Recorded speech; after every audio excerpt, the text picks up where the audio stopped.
Paano nga ba resolbahin ang no internet connection kahit connected ka sa Wi-Fi? At no internet connection pa rin kahit mag-switch ka pa sa data kahit na meron ka namang data. Kung hindi gumana sa iyo ang pag-reset ng iyong Wi-Fi o data connection, then ito ang gawin mo. Let's start. Sa iyong cellphone, i-open ang settings. Then, i-click ang General Management. Then click Date and Time. Next, i-click ang Set Date. Ilagay ang date ng iyong cellphone sa current date.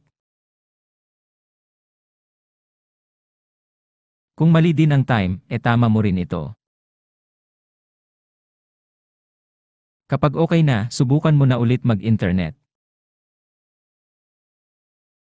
Nice!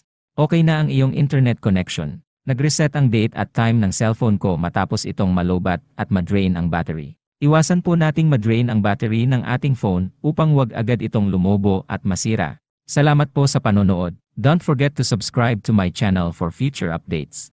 If may tanong po, comment lang po sa baba. Thank you!